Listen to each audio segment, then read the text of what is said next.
Next on the agenda, I would like to introduce our MP, who is not any stranger to you all, who you all see on a regular basis every week. So without any hesitation, I will now bring your, I don't know which word to describe him as, lovely or loved or rich MP, or most loved MP. Mr. Gibbs.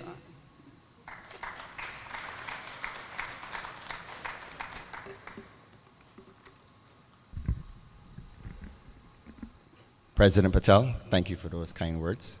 Good evening to my lovely constituents. That is the right way to use that word, Patel. It is always a pleasure to address you and to see you. I don't always get to see you all the time, even though you all know where to find me. I'm always in Bridgetown because I work in Bridgetown. I am the third generation businessman of a family that's been in the Bridgetown area for 100 years. And why is that important? It's important because it is 3 generations of families that has played their trade in the Cheapside area. And I am of the 3rd generation. And I stand on the shoulders of my grandfather and my father, who a lot of you know. Well, some of the older ones would know Sam, right? And why is that important? Because Sam was one of the first black Bridgetown merchants in that area, and he prided himself in helping people. So he was a community businessman who made money and shared. And that was a great example for my father, who continued in that same vein. I always tell people that they were bigger men than me because they did it without any expectation of a return. You could argue that since I'm in politics that I might be looking for some votes. But I believe that when you have a business in the community, you must look to uplift that community that you serve in. Why? Because when you make money from people in the community, it is in your best interest that that community is stabilized, that people can find work, that you can sponsor the youth, you can uplift the youth, you can give people opportunities. Because we all saw what happened in town, that unfortunate incident. And what's going to happen after that? After that, a lot of people are not going to go to those businesses, at least for a while. And I think that if more businesses was to seek to offer more opportunities for people that live in those environments to help uplift people in the community, that you will see that we would have a lot less deviance.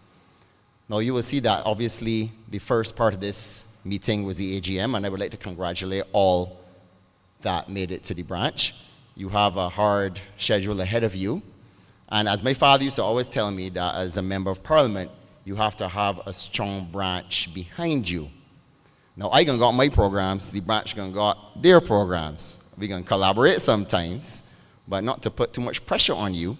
But I expect that in these times we need to have all hands on deck, because these are trying times for everyone. They're trying times for parents. You know, we have somewhat hard economic times as well. And we need everybody to pitch in and try to, you know, it takes a village. That may sound like a cliche, but the truth is, it is true. And we need the churches, right? We need the schools. I gave an address at Westbury. I had the honor of giving the feature address at the Westbury primary graduation. And I was so impressed because there was this lady who was the cleaner, and she knew every child by name. She knew where they live. She knew their circumstances. And for the children who really needed help that came to school hungry, she knew who they were too. And she came with the principal, and they identified those people that needed help. And no child in that school was hungry. And what was so impressive about these youngsters is that they were all so kind. This one young boy, he liked to play a lot of cricket. And when I was introduced to him, he said, "I admire you. I want to be just like you." And that really warmed my heart, because at the end of the day, children just need role models, right? Pillars of the community, as I like to call them. And the more pillars that we have in the community to prop up that community, to prop up that house, then our youth will follow those examples, which is why last year we had the inaugural St. Michael West Youth Empowerment Award. And the first person to win that award was Miss Shante from Bank Hall. It's time to be recognized, Shante. Now, Shante is definitely, in my opinion, a pillar, even in her young years, because she is someone who still does Girl Guides. She goes to Colmere, my alma mater, of course, so that is already real good. And and she does Girl Guides. She's also the double junior soccer monarch. She entered into the Pickety Crop finals for the first time, right, Shante? And remarkably finished 5th. So come on, give her a round of applause. That's exceptional. So she was the first person that won the award. And let me tell you, I have no regrets, because after that, she just gone to higher heights. And that's what we seek to do. I certainly don't have all the ideas. When I first came into the constituency to start working in 2019, I wasn't the MP then, but the urban, I come from the city, but the city, like any other part of the urban areas, is the same. They're just divided by imaginary lines that people draw, and you call them a constituency. Not Downey. They're all the same. If you're Downey, would tell you, you could go back 50, 60 years, and most people, there wasn't the heights and terraces. Most people live in places like Strathclyde and Fontebelle and all those places, right? And back then, it was just one gigantic urban area. That's the honest truth. So the truth of the matter is that when I first came into the constituency, I saw people in St. Michael West as my people, because there was no difference to me. I remember when I had a conversation with the Prime Minister, Charles, you'll find this amusing. I had a conversation with her back in 2016. And because she knows that my family plays the trade in the city, she said, man, Chris, you want to run for Bridgetown? I said, yeah, but you got a man already, a good man in Jeffrey Wallstick. And then when, the Lord works in mysterious ways, when the good Bishop Adderley decided to cross the floor, it opened an opportunity for somebody to serve. And I told my father about it, and he said, man, to tell you honest truth, my father was a Dems. So he told me, man, be smart, Christopher. Go and run for the Dems. You could choose any seat you want, because they had none. So I said, nah. I really take Tamia, man. I think she got her vision, and I like her energy. I always said that Mia playing chess, and the rest people playing checkers. She always 2-3 moves ahead.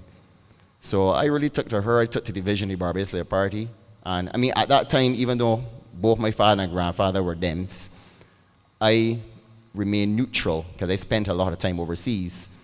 When I came back, I was looking at the issues. I wasn't studying about who is a B or a D. To me, it was about what you could do for the people. So the philosophy of my family fit in nicely with the philosophy of the Barbados Labour Party, which is a better life for people. So it was a no-brainer for me. But one of the huge responsibilities of an MP is to report to the people. And that is really why I'm here today. So what I want you all to know is that MP working. That's the truth. I ain't sitting down doing nothing. Our office runs in a very professional manner. And people always say that, Gibbs, man, your office is real professional. When they come here, they see Kanisha, who is my community liaison officer. Kanisha, stand and be recognized. A lot of the professionalism of the office is due to this young lady. And the truth of the matter is, even when we just completed our back to school, we sponsored 275 children in our back to school. The package, we do it every year. This is my 5th back to school. Even during COVID. During COVID, it wasn't the book buys or nothing, but I went and get some tablets, because you had to do online school. And I programmed them myself. And me and Kathy Ify from Rihanna Drive, we went and distributed the tablets in the community. We did hampers as well, because some parents were having a little trouble during COVID. So it's hard with the kids and everything. So we did hampers that year too. But our traditional back to school package, we do a Abez voucher, we do a Thani's voucher, a book bag, water bottle, and a small stationery package. So we try to help as much people as we can. And the good thing is that this year we were able to fulfill I don't think we had anybody that was left with nothing. Everybody pretty much got what they wanted. So if you had 4 children, like Latoya, I wouldn't call her last name, but 4 children. Latoya had 4 children, and she wanted, for each child, I think she wanted Abez, Tandy's, bags, everything, right? She get everything she wanted. So we were really happy to be able to do that for her, given that she has struggles, with unemployment. And that leads me to another thing. My door is always open first and foremost. Even though I do see constituents every Thursday and Friday, everybody knows where to find me. I be in Bridgetown, right there opposite the market. So I basically have an open door. But I will report to you that since I was the MP in 2022, I did 1,200 interviews with constituents from doing the Thursday and Friday. And in those interviews, because as I said, I be professional, huh? So I got to find out what the issues are. Kanisha then will take the notes, and we have everything in a database. And that's why I'm able to produce this report, because of the structure. You really need that. So the major issues that we found in the constituency, housing. That was number 1, I believe. That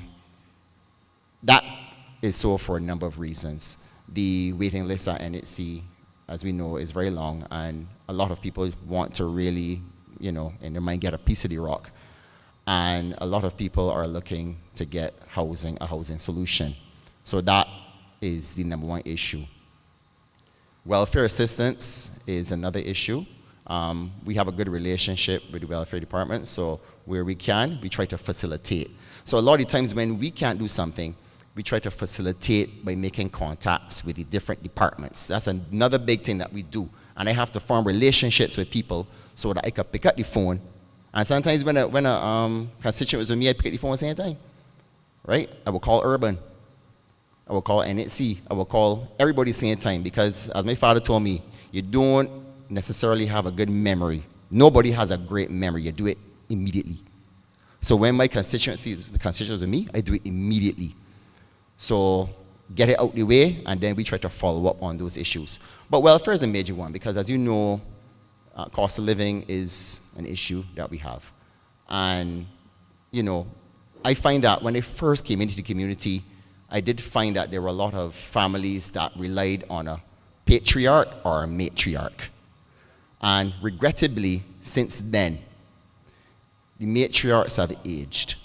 You talk about people like Grace Garrington, people like that. People like Audrey Miller, them is matriarchs. And they prop up their families however they can. They must even help people next door and thing too, but give them little help, even though they ain't got much.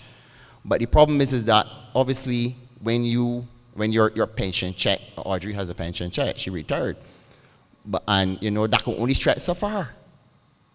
So, a lot of the time we really have to help our matriarchs, because they worked hard out there for us to survive. And now we have to recognize that we got to prop them up. So a lot of the times what we do, we try to help a lot of young people to try to get employment opportunities.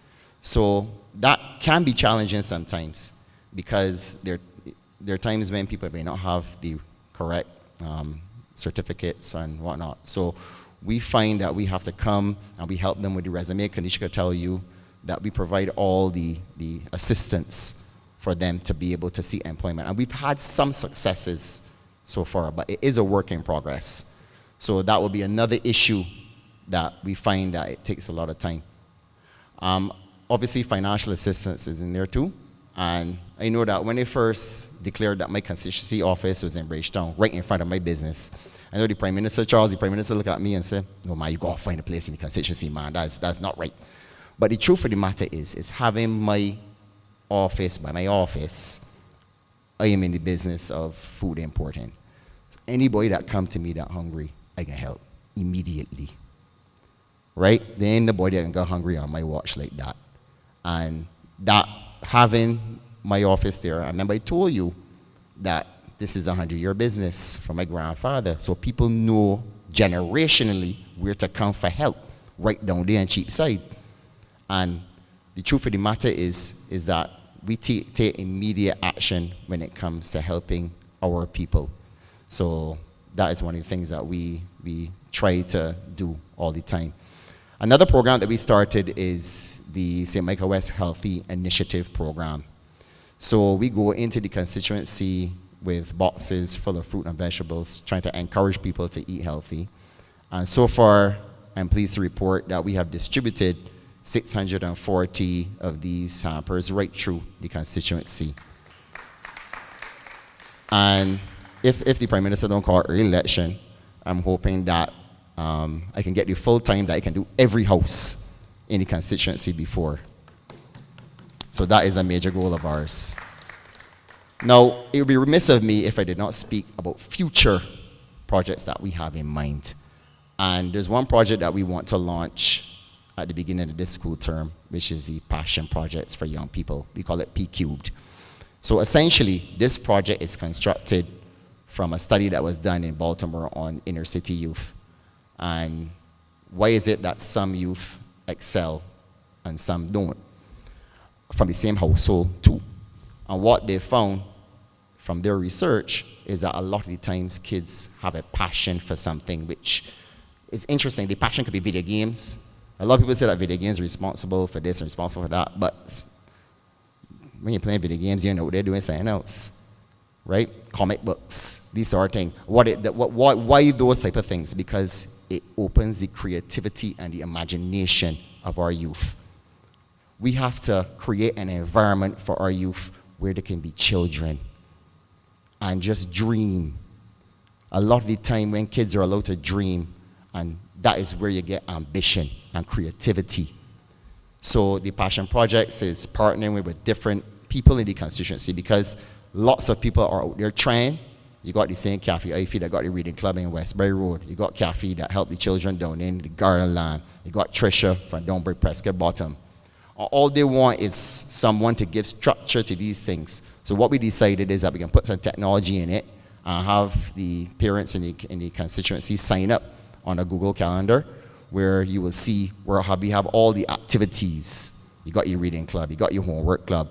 We could partner with Baku to teach kids how to do road tennis from down in School Road.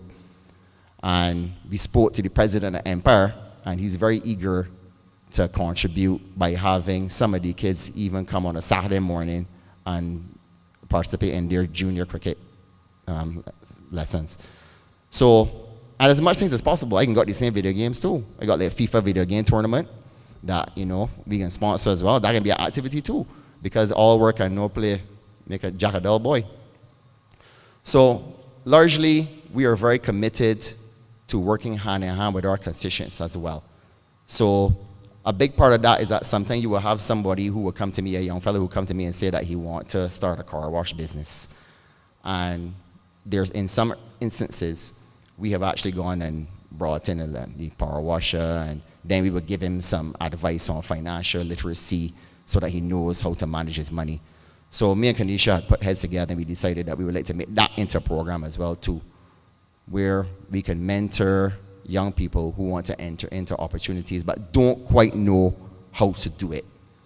So that is another program that we are eager to launch soon. Now, I'm sorry, I have to mention that we have a new constituency assistant. Her name is Kaitania Sanders. Just stand by, recognize Kaitania. So she's going to be part of the team in continuing to try to deliver to you, my constituents. And as I said to you at Eagle Hall, I ain't going away like the last man that go. I like him though. I like him bad now. I just say to give him a little ribbon every now and again. But like my great-grandmother, my great-grandfather, my grandmother, and my grandfather, who all buried in Westbury Road. I told you all this in Eagle Hall. I ain't going away. So I'm committed to working, committed to giving back. And the way I see it is a two-way street. We're a family. So I try to be there for you when you're down. And we can pick each other up for the future, and we're going to have a brighter future in the constituency of St. Michael West. So with these few words, I thank you all for coming, and God bless.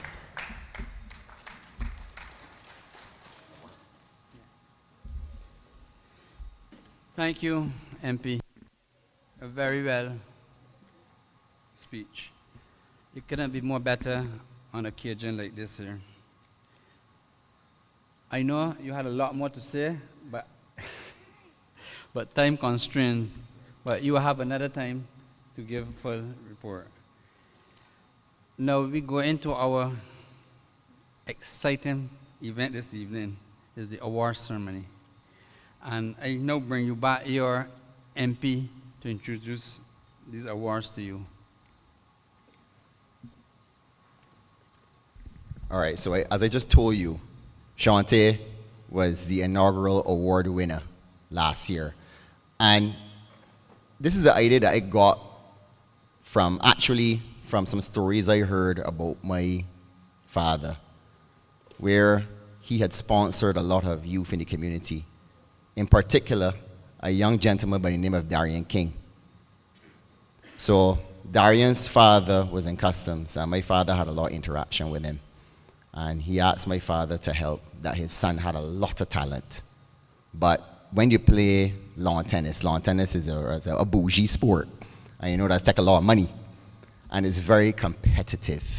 And you have to look to send your kids to the top camps all over the world.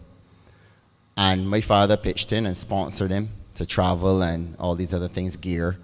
And Darian, I think he became one of the top tennis players in Barbados. So I took inspiration from that. And based on what we're facing as a people now, where we have a lot of youth deviance, and I really believe that not enough stories are told about the positive things that our youth do. And I wanted to marry that by recognizing those accomplishments also, because then I help to create pillars of our society, as I mentioned earlier, that other children can look up to and try to aspire to be like Shante. So that is the inspiration of the awards. So I will now invite Ms. Kanisha Poet to the podium to get the awards started. Thank you.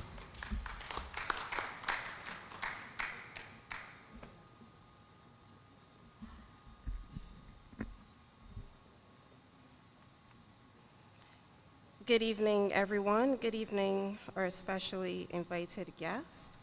This evening, we will be recognizing 4 remarkable and progressing students in our community by way of 2 new awards for excellence in academics, primary school awards, 1 award for excellence in academics, secondary school award, as well as our youth empowerment award and the Stalwart in the Community Award 2024.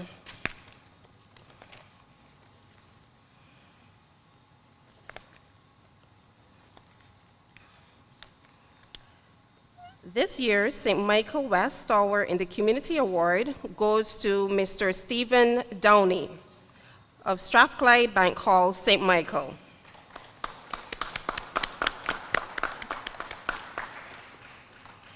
For the past 53 years, Mr. Downey has exhibited loyalty, commitment, dedication, hard work, and sacrifices to and for the Barbados Labour Party and the constituency of St. Michael West.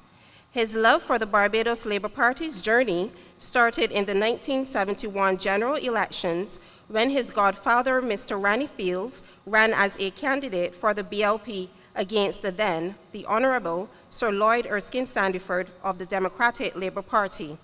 Regrettably, Ranny lost by a mere 7 or so votes due to undisclosed circumstances. Several meetings of rank and file for the Barbados Labour Party and former politicians such as the late Tom Adams, the late Bree St. John, the late Lionel Craig, Sir Henry Ford, and many others were held at the Bayshore Inn, a guest house which was owned by Downey's mother. Through this exposure, Downey became active in Barbadian politics, putting up posters, facilitating election circulars, and other tasks for his godfather, Rani Fields, and others. On the 16th of April, 1973, Stephen Downey was given the honor and privilege by his former principal, Mr. Delel Bradshaw, in receiving an award on behalf of their school, Kay's Academy, from the then leader of opposition, the late Tom Adams.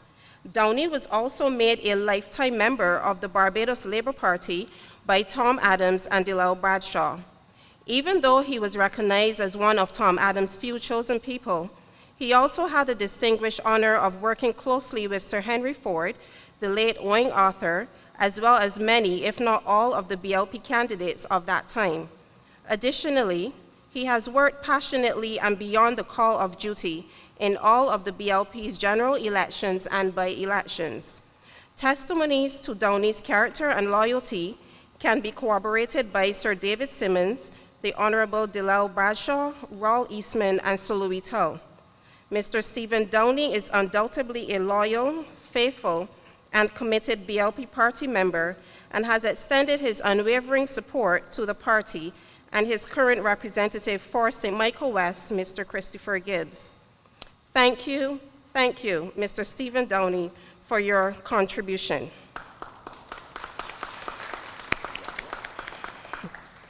Mr. Downey received a gift basket previously, and in addition to that, I now warmly invite Mr. Downey to accept a further token of appreciation from our St. Michael West Constituency Member of Parliament Representative, Mr. Christopher Gibbs.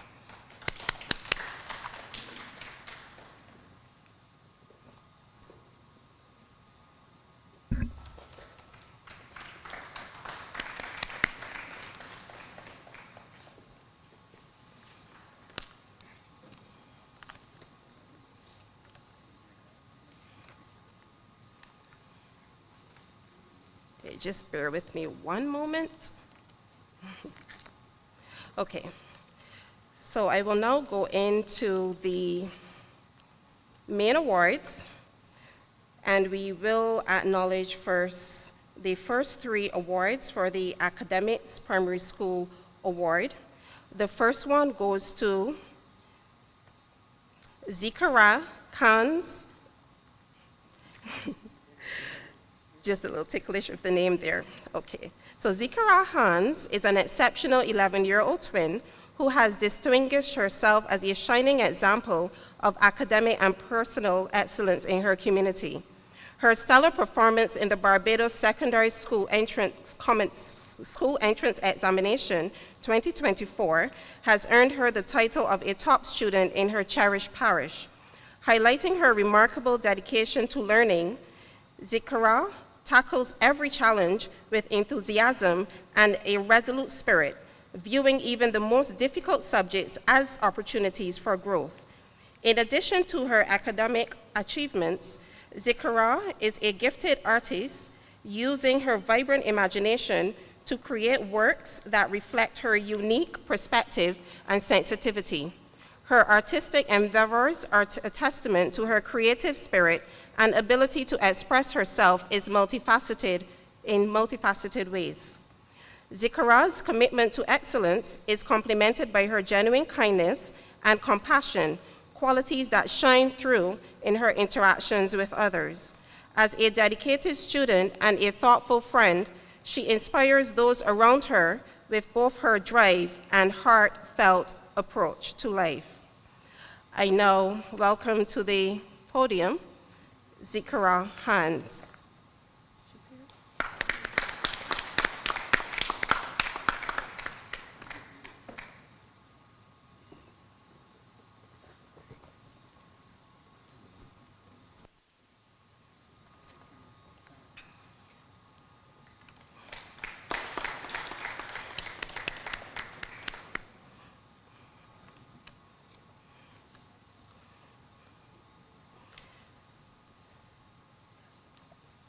The next award for Excellence in Academics Primary School Award 2024 goes to Ms. Anika Seeley-Williams. Anika Seeley-Williams is a student whose journey through school has been marked by remarkable determination, perseverance, and an unwavering eagerness to learn. From her earliest days in nursery through class 4 at the Deacon's Primary School, Anika consistently demonstrates strong leadership qualities and a positive work ethic, making her a standout role model among her peers. Her exceptional contributions and spirited engagement earned her the distinction of being the inaugural recipient of the Deacon's Primary Spirit Award for 2024. Not only has Anika excelled in character and leadership, but she has also achieved outstanding academic success, notably being recognized as the top performing student in mathematics for her graduating cohort. Her resilience and proactive attitude serves as a powerful inspiration to those around her. Anika's selflessness and empathy are evident in her interactions with both staff and fellow students. She consistently showed respect and kindness, eagerly assisting teachers, non-academic staff, peers, and younger students alike. Her readiness to take on responsibilities with integrity and diligence reflects her high moral character and commitment to excellence. Beyond her academic achievements, Anika was an active and valued member of her school's award-winning teams, contributing her talents in dance and prestigious events such as the National Independence Festival of Creative Arts, NIFCA, and Dance Fest competitions. Her multifaceted contributions to both her school and community highlights her exceptional character and dedication. I now welcome Ms. Anika Seeley-Williams to the podium to accept her award.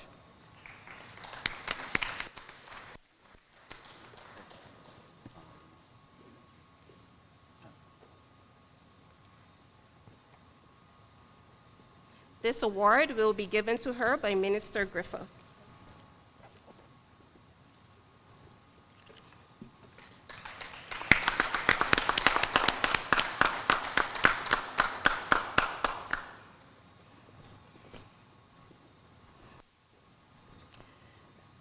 The next award for Excellence in Academics, Secondary School Award 2024 goes to Mr. Dequan Skeet. Dequan Skeet is known for his quiet demeanor, politeness, and ever-present smile. His character can best be described by words diligent, consistent, and pleasant. Throughout his academic journey, Dequan has demonstrated a steadfast commitment to his studies, constantly putting in excellent effort, remaining attentive in class, and actively engaging through thoughtful questions and volunteering. Dequan embodies the qualities of a smart St. Leonard's schoolboy, with SMART representing S for showing up, M for making an effort, A for acting responsibly, R for respecting everyone, T for taking good advice. In his fifth form, Dequan achieved CXC O-level passes in art, accounts, English language, and agricultural science. His dedication continued into sixth form, where his CAPE results reflected success in communication studies, entrepreneurship management of business, and tourism. Dequan's admirable qualities, including his diligence and sense of responsibility, have not only contributed to his academic achievements, but also positioned him as a promising young adult poised to make a meaningful impact on society. I now welcome Dequan Skeet. Is he here? No?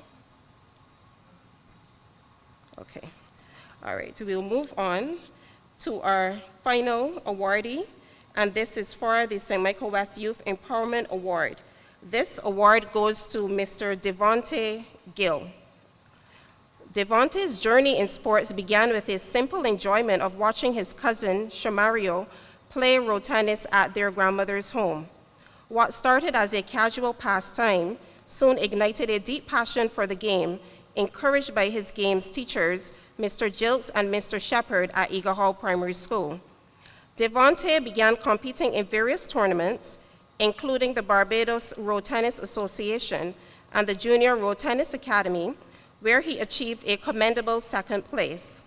Devontae's talent and dedication soon caught the attention of Mr. Jackson, road tennis coach, leading to his inclusion in the elite Youth Road Tennis Academy. There, he had the remarkable opportunity to meet the renowned Mark Venom Williams, a moment that deeply inspired him. His hard work and skills were further highlighted when he competed in the National Sports Council Primary School Road Tennis Championship in 2024, where he played a pivotal role in securing the first place title for his school and was honored as the overall champion. In addition to his success in road tennis, Devontae developed a passion for cricket after participating in the National Sports Council Summer Camp 2024. He has now joined the Empire Sports Club cricket program, which is scheduled to begin on the 21st of September 2024. His journey thus far reflects on his dedication and enthusiasm across both sports. Moreover, Devontae's dream is to become a famous cricketer. Along with his success in sports, Devontae has achieved great academic success in the Barbados Secondary School entrance, in the Common Entrance Examination 2024. He will also be awarded a donation of sporting equipment towards his sports endeavors at a later date. I now invite Devontae Gill to the podium to receive his awards.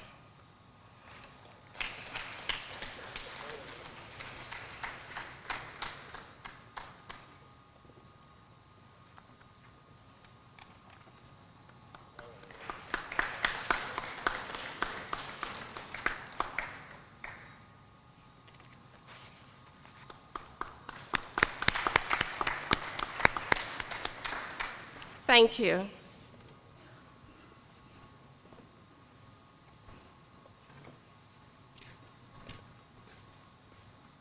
Thank you, Kanisha.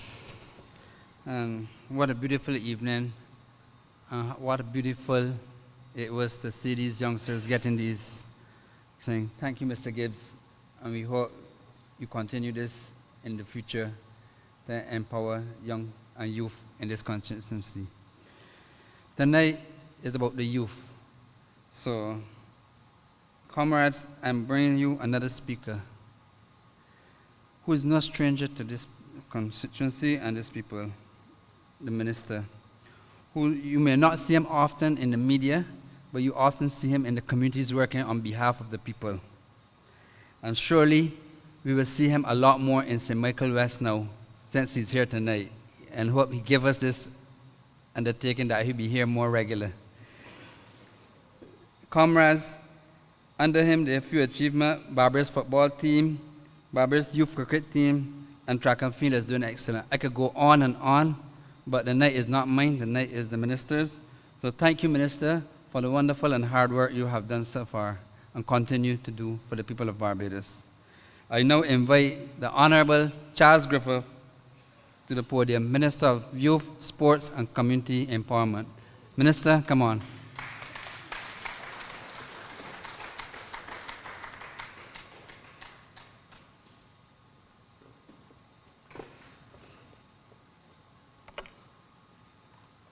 Blessings on us all.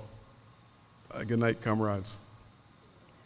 I don't know if it's because the Minister of Youth was coming that a lot of young people got awards, but it is a good thing.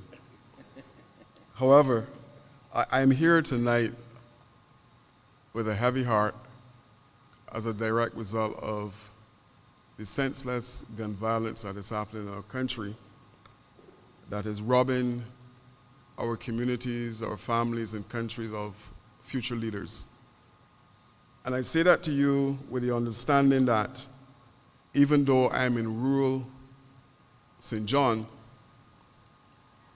Friday night, I believe it is, one of my young constituents was gunned down in Nelson Street. A 6-year-old was shot, a 12-year-old was shot.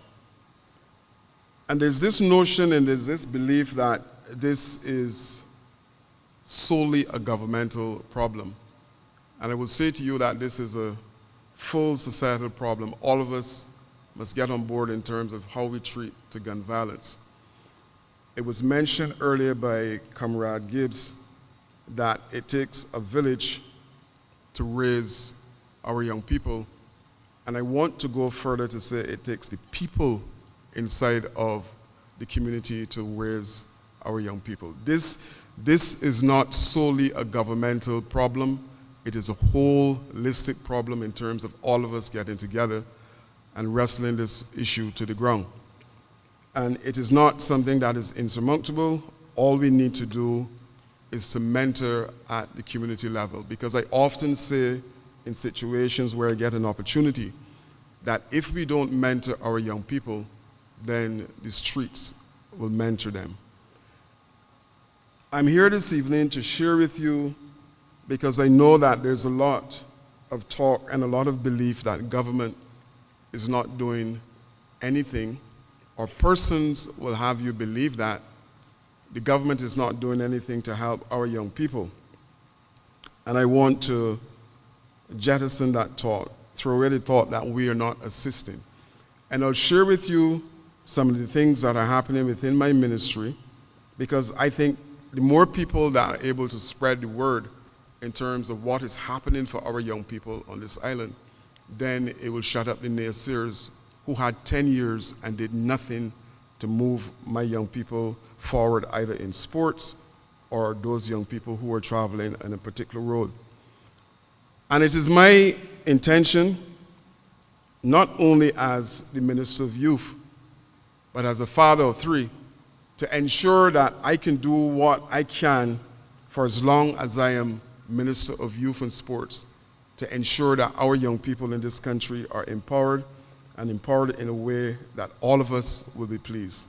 And I'm constantly saying that, yes, you will see the Minister of Youth, Sports, and Community Empowerment, but I believe that I'm also the Minister of Aviation, because I'm giving our young people wings and helping them to fly. So some of the things that are happening, like I said, you would believe that this government came into office and is doing nothing at all to move our young people forward. And you would have heard the rhetoric coming from some individuals who supposedly are speaking on the behalf of youth, those who are speaking on the behalf of sports. And I marvel that when persons are identified, it is taking 3 people to speak on my one ministry. And that should say a lot in terms of how they view the work. But nevertheless, I'll share with you. And I'll start with sports, because we all know that the elephant in the room is everybody's saying we need a stadium, we need a stadium, we need a stadium. And I join that chorus that we need a stadium. And the stadium is coming. So all of the negative that you would hear coming from a particular side, I ask you to ignore that, because we are in the final stages with our Chinese counterpart to bring a new stadium to the country. But some of the things that would have happened and some of the things that I will share with you are a first not only in the island, but a first within the Caribbean. In sports, for the first time we were able to give our national federations $20,000 in developmental assistance, $20,000. And what does that look like? What does that mean? It is saying to netball, basketball, which was my sport, cricket, we need for you to engage our young people in a developmental way.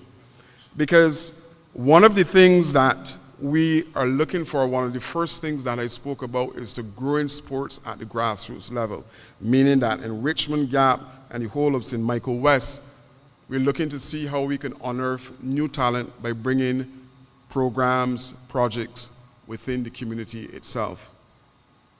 We've gone a step further, so if we've given the national federations $20,000, and we turn around and gave clubs who are registered under those national federations $5,000 in technical support.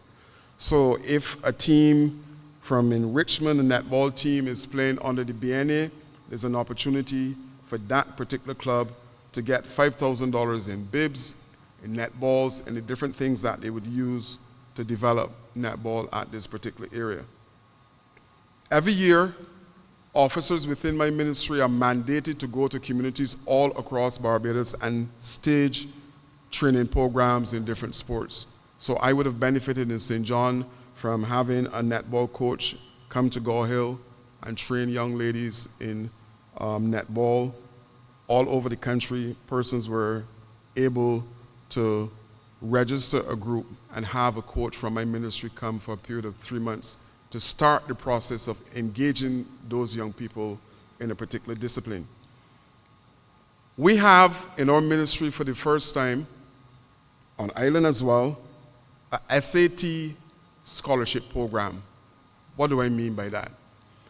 You saw a young gentleman who would have received a gift in relation to his skills in cricket.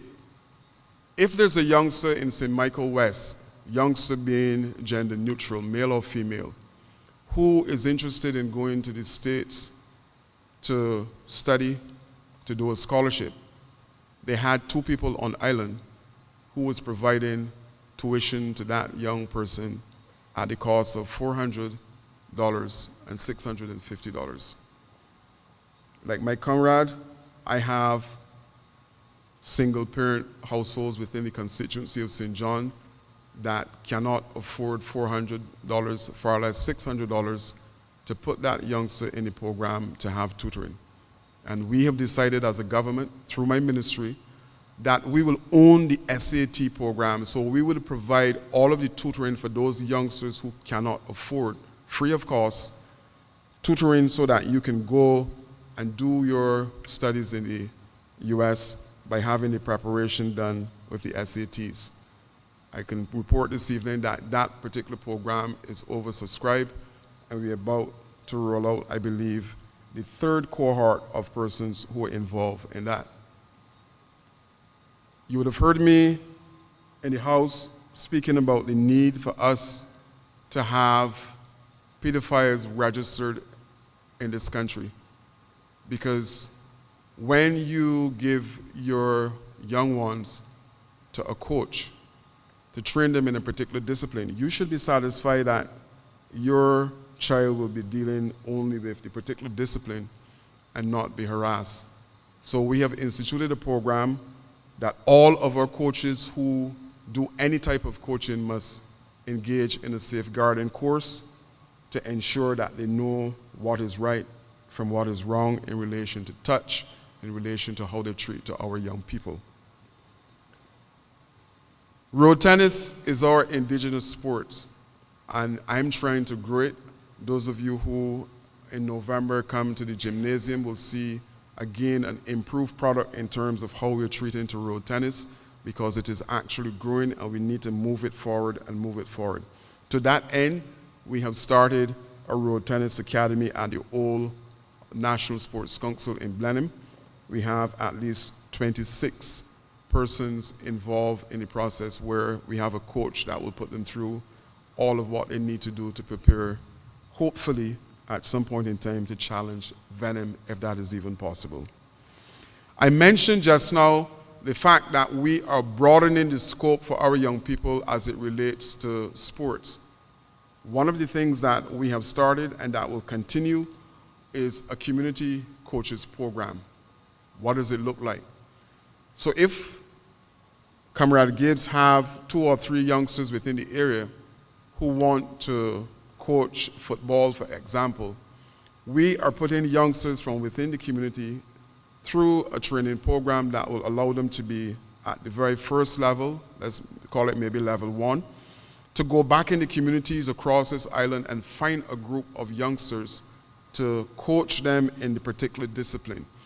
And we believe that this can do a couple of things. It will grow the sport at the community level. but it is also putting our youngsters in a structured environment in terms of having a club structure in place, because that is the end game. That you start with a team, and then you move a team into a club where you have the president, the secretary, similar to the elections that you had here this evening. And we believe that in most cases, if you have a youngster who may be deemed to be deviant and he's interested in a particular sport, then it provides an opportunity for you to challenge him and to ensure that he stays in the straight and narrow. Because if the young man here is interested in cricket and is a cricket club and he can play, then if you're going down a negative road, a coach or the club could pull you back, because they can say to you, well, look, if you continue to go in this particular direction, you will not make our team. So we're putting measures in place as a government to ensure that this sporting project that we have is one that will redound to us being proud of our youngsters. We are doing the Ministerial project. We're investing in fencing some of our pavilions. We're putting in berms, we're putting in bleachers to ensure that we have an opportunity for the full development of communities. And strange enough, at the time, Mr. Ronnie Wayward came to St. John and was talking to people about the fact that we are building Ministerial with one entrance to the particular playing field. And you can imagine a man a stone throw away from the Gall Hill playing field at the parish church, not taking the time to walk to the location to see what is happening.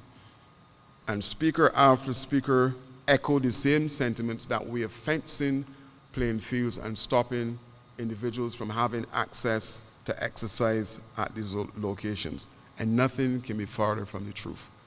Almost every single ministerial, there's a minimum of 8 gates at the locations that we have mandated must not be locked unless there's a group or a club within the constituency that is looking to hold a fair or an event where they can open one door and take collection. In terms of, again, ensuring that we have the best product as it relates to cricket, we have trained about 24 or so groundsmen to go out and to prepare playing fields for those persons who want to be involved in the process. The young gentleman here, and I fully expect, and because he was in cricket, I can single him out. I fully expect that he will benefit from a cricket academy that we are putting in place at the old Bleming site as well. We have 5 practice pitches, young man, 3 turf, 2 hard court, and we have bought 2 bowling machines at the location, because all of us are familiar with the amount of money now that one can make in cricket. So hence, we're not necessarily looking for persons to go into the West Indies team. If that is the case, fine. But CPL, IPL are making almost millionaires out of cricketers overnight. And if you stay the course, young man, I believe that you can not only make the constituency, but family proud as well. And I salute you. We are involved with the Herman Griffith Cricket Tournament. We're involved with the National Sports Council football, cricket, and basketball teams. These are developmental teams that the coaches at the National Sports Council are mandated to ensure that there's some continuity in these particular programs. I spoke about the youngsters who may be deviant. We have embarked on an ambitious project of lighting all of our playing fields. And to date, we have lit in excess of 25, and we're moving at a pace to ensure that all of our youngsters are able to utilize the facilities after hours. Community center management committees, what is that? We have found that the community centers are underutilized. underutilized from the perspective that at 4:30, our paid staff will lock the community doors and go home. And we have put in place a pilot where we have identified or asked 7 persons from within the communities where these community centers are located to come together as a committee that will allow our community centers to open from 4:30 then until 11 o'clock to do programming. Cultural programs, whether it be dance, whether it be drama, whether it be vocational skills for young people within the area, those center management committees are in place, and we're going to roll it out to every single community across the island. I've asked the National Sports Council to mimic what is happening at community development. So our pavilions that are in locations where there are no community centers will function with the same center management committees. For those who are involved in sports, we have a refurbished gym at the gymnasium, and all of our national teams are able to come and train free of cost at those particular locations to ensure that we have an opportunity for them to strengthen themselves in terms of representing self and country. There's a video portal that is also at the National Sports Council, so if I have a youngster in St. John who's exceptional in basketball and can't get an opportunity to go to the state to showcase his skill set, we can bring a camera and videotape the youngster playing and then put it on the portal or send it directly to a coach to ensure that the coach can see the individual. Minister of Youth, Minister of Sports, there's a nexus, there's that link between youth and sports, but I have also straddled the other side. We have a senior swim program that is also in place, and last year we had close to 1,000 seniors involved at Bronx Beach in a program that in some cases persons were learning to swim for the first time. In some cases they were just honing their skills and getting better at what they're doing and meeting friends because you know that the NCDs are killing us in this country, so we provided an opportunity for the seniors. A couple of things that are being proposed in sports. If you go to the gymnasium, you will see that there's a beach volleyball court being constructed, and I have had that question, how can you construct a beach volleyball court that is not close to the beach? And those of you who watch the Olympics can understand, and other sporting channels would understand that you don't have to be by the beach in order to do that. The old National Sports Council, we are in the process of converting that into a National Sports Secretariat where the national federations can have an opportunity to come and do their typing and to do all of their training at that particular location. The redevelopment of the netball stadium. The netball stadium will no longer be the netball stadium, but it will be a multi-purpose facility that will allow netball, volleyball, and basketball to be played at that location, because we believe that if we can do multi-sports at a particular location, it is better than finding funds to prepare or to build a home for every single discipline in this island. Shortly, you will be hearing about a community T20, and the community T20 is a project that will include boys from or men from off the blocks, some seniors and some juniors within the program, and this particular T20 will happen across the country shortly. And all of you are aware of the Prime Minister's Cup that every single night is attracting thousands of persons at the playing fields to see what is happening at those locations. So those are some of the things that are happening in sports for our young people. Now, I'm going to speak to youth in particular, but understand that youth is also embedded in the sports. But what it is that government is doing for our young people as well in terms of the hardcore youth who are not involved in sports and even those who are involved in sports. And again, I want to reiterate that when this nonsense keep coming at me about government not doing enough, I want you to juxtapose, I want you to put side by side 10 years of the Democratic Labour Party and even 4 years of the Barbados Labour Party and look at the work that is happening now compared to what happened for 10 years. I moved away from the ministry and got involved in politics because nothing was happening for our young people in this country, and I was frustrated for 10 years going to work and drawing a salary and doing nothing. Let me share with you what I'm talking about.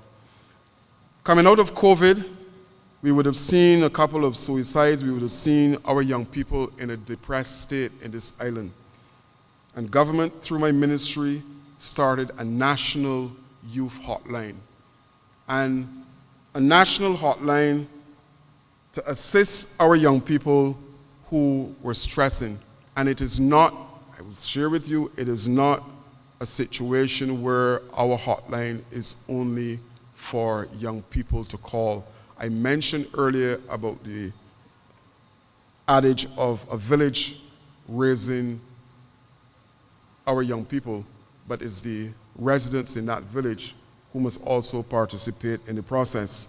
So if you see a youngster who is struggling as a result of maybe poor parenting, feel free to call the hotline and to engage with someone at the other end, because we have MOUs with the Guidance Counselors Association. We have an MOU with the psychiatric hospital as well that will provide the necessary guidance to help our young people. And I will say here this evening that I personally believe that there's a major, major problem in this country with parenting. There's a major problem with parenting. My former director, Richard Carter, said it is easier to bend a child than to break a man. And if you understand what he was saying, then we need parenting in this country to be at a totally different level. And I'm saying, this is me, that it cannot be a situation anymore where a pretty boy or a pretty girl is enough for you to have a child that will suffer in this country. There must be a case where it's similar to doing an exam, and Dr. Jagannath set a lot of exams at university. There must be a case where if you're getting involved in a relationship, you need to do your homework, you need to study. Because if I'm getting involved from a lady's perspective with a guy, and I'm asking the necessary questions about what is your relationship with your mother, what is your relationship with your sister, and it is negative, or you're getting negatives, why would you want to get involved in that relationship? It is a red flag. And similarly, as a man, and you're talking to a young lady and you find that there's certain things that are not what is supposed to be, then why are you going to make a child to come in this world to suffer? And I do not believe this notion that the father do not allow children to suffer, because you and I know that you have seen children who are suffering as a result of poor parenting. And I believe that that is absolutely necessary. So our hotline is there to help protect. In some cases, some of our young people just need a sounding board. They just need to call and hear a voice that is sharing information with them and saying to them, you are worth it and you can move to the next level. Sometimes all that is required is a single soundbite to a young person to move them from one direction and put them on that Damascus road. One of the other programs, particularly geared towards the youth, because I broke down my presentation into sports and youth, we have a national mentorship program. And this speaks to the same thing that I was talking about just now. In communities, we have individuals who would have made it, and they have their big rides, they have their big houses, and they roll with their windows up, and they don't look at the community that spawned them. They don't reach back and say, look, let me help a youngster. And you heard Comrade Gibbs talking about his intervention in terms of what he's doing within the constituency, and I salute you too, brother, for what you're doing. But the mentorship program came on stream because we believe that there was a need to have persons who would have made it to a certain level to come and give back to community where you live and the community across this country. And we started last year with 50 volunteers, because there's no money attached, there's no stipend, mentors who were paired with young mentees in an attempt to change lives, in an attempt to show them a different way, in an attempt to say to you, look, you can survive because there are other persons who are in the struggle like you and they've made it out. But they need that song bite. They need to have someone to look up to say, yes, we believe, or I believe in you and you can do it. And I will say to you that that particular program is open still to volunteers who want to be mentors. You speak to personnel within my ministry, and it is not a situation where we are just bringing a young person and marrying them to an older person and say that is your mentor. There's a level of training, and we need to vet who we're putting our young people with in terms of the mentorship program. And we're about to start another cohort of persons for the mentorship program because there's a need for that. The employability program, and this program is one that will take youngsters who are interested in the world of work and preparing them in terms of the soft skills. Comrade would have mentioned the CV writing. We are doing that. We're doing more. We're prepping them for the job interview, and we're having tremendous success because several members of the private sector are now partnering with us in relation to that program. 2-3 weeks ago, I asked for and we launched a community engagement program that is now similar but still different to the employees program. What does it entail? I have found, and I'm sure that Comrade Gibbs would have found, that at our clinics, you get young persons who would come and they're looking for work, and when you ask about a TAMIS number, then it is a problem in terms of that young person and adults being able to navigate the computers in order to do that. And community development is now running a community engagement program where we're moving across the island and providing an opportunity for young persons to come into the community centers to interact with persons from BRA, from NIS, from the banking system, to help them to generate all of these things: TAMIS number, banking number, NIS number, and a range of different things. Because we believe that we need to empower our young people to be ready for the world of work, to be ready to fly. And this initiative that was started about 2-3 weeks ago is doing exactly that. We are providing our young people the opportunity to come and sit down and walk away with a TAMIS number, NIS number, and we have the requisite assistance from all the other areas in government that are partnering with us. And this is one that is bearing some fruits. I mentioned the situation of volunteers for our mentorship program. We've also started a volunteer program at the ministry called Volunteer Connect, where we're asking our young people to give back to this country and to give back in a meaningful way, because if you give back, then it is a case where we understand that you know the role that you need to play in terms of civic, in terms of helping us to move forward. We have 514 persons that are registered in the program now, and 460 of those are under the age of 40. We have a program, and let me say to you that Dr. Jaganoff and I started in the Ministry of Youth as youth commissioners. So when Prime Minister, in her wisdom, put me to be Minister of Youth and Sports, I was coming home to something that I walked the corridors for more than 20 years with colleague Dr. Jaganoff, who was also a youth officer. There's something called the YAR program at the ministry, Youth Achieving Results, Visuals and Performing Arts. And this program would have seen some success over the years in terms of persons who are involved in craft, We've had some of these youngsters who would have received awards at NIFCA. So you have voice training, musical training, or those persons who are involved in craft. I read with interest where in recent times a lot of people have been saying, oh, we need programs and projects to help the inmates. Last year, I asked one of my officers, Mr. David Denny, to get in contact with the prison system to offer training programs to persons who were in my target population. And we treat youth as going from 9 to 29. And we partnered with the Barbados Community College to provide an opportunity for those persons who are exiting, and in some cases who are soon to exit the prison system, with an opportunity to gain vocational skills.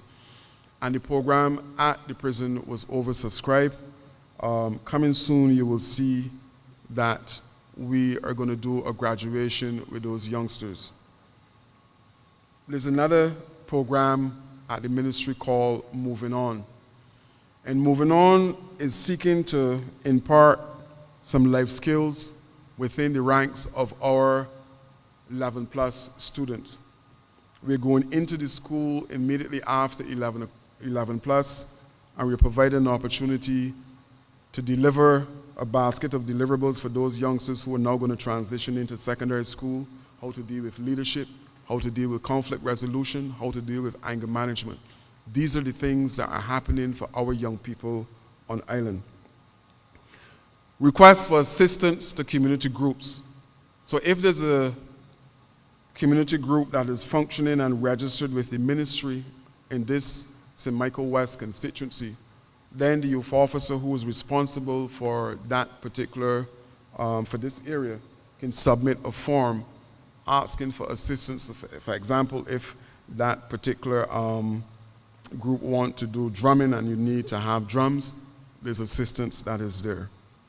There's a school leavers tracer survey that is done every single year where we go into the secondary schools and try to ascertain from those youngsters who are exiting the school system what it is you want to do so we can help you. The information is brought back to the ministry, and then the youth officers are tasked with going out and helping those youngsters to deal with it. The summer camps, I don't have to speak about that. You know that that is a constant every year. The Youth MC program is a new initiative as well, where we believe that instead of your president standing up here and chairing the meeting, we have trained a number of young people to be able to come and to chair meetings, to be MCs at functions. And one of the things we're doing is we're hoping that private sector, when they have their dinners, will hire some of these youngsters on a given night to be able to present, to showcase what is happening with our young people. And I was amazed recently to see that an MC for an event was charging $5,000 for the night to MC a program. He subsequently, I think, cut it to like maybe $3,000. But you could understand that, again, it is a means for our young people to be able to make money using their skill sets. One of the signature, and I will probably end here and take some questions if there are questions coming. One of the last programs I would want to mention to you is a program called Project Dawn. Last year, I put something called a block committee in place. 3 members are going across the island and meeting with men on the blocks, females on the blocks, to try to find out what it is that government can do for you to move you off the blocks and to move you into a constructive form of living.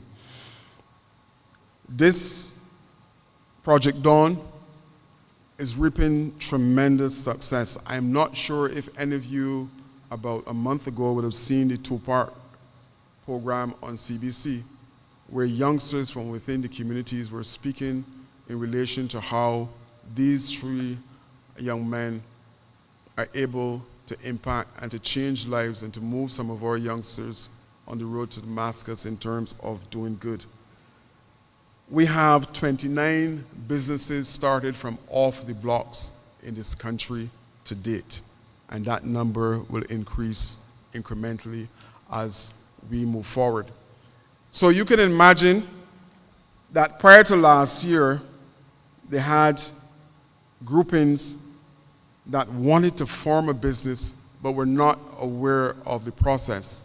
Now we have 29 businesses in landscaping, in some guys are involved in poultry, some young poultry rearing, some young ladies are involved in different aspects of things that young ladies get involved with, whether it be hair braiding or nails or whatever.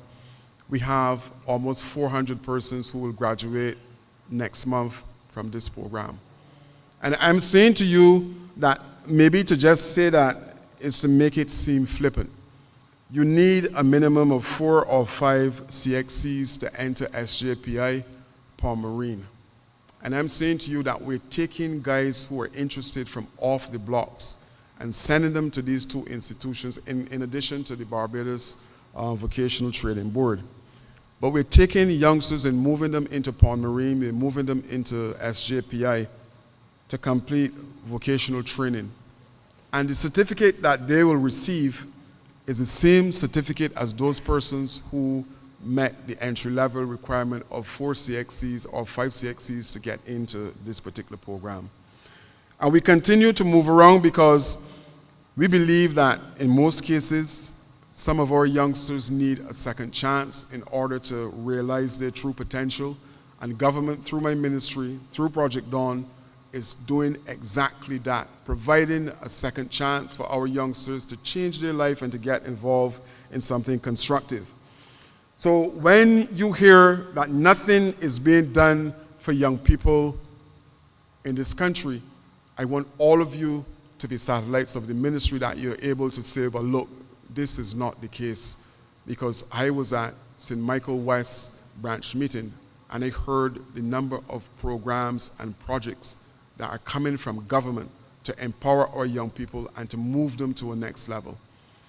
And I, you know, like I said, I would want sometimes to call in to correct some of the ills and the wrong information. I heard recently that the summer camps are destroying our schools. We have insurance for every single summer camp, and I've been there for 3 years or so, and I have not seen a single request that came to me as a result of our young people who are in a structured environment for 5 weeks during the summer, destroying any of our schools, community centers, or pavilions where our camps are housed. So comrades, I've shared with you this evening the information coming from my ministry, what government is doing for our young people on this island, and it will not stop here. We will continue to bring new initiatives that will benefit our young people, new initiative that will strengthen what is happening at community level. And all I ask is that when you hear these people from the other side, if there's still another side, talking the nonsense, that you have quality information to show what happened in the last 3-5 years and what happened for 10 years in this country for our young people.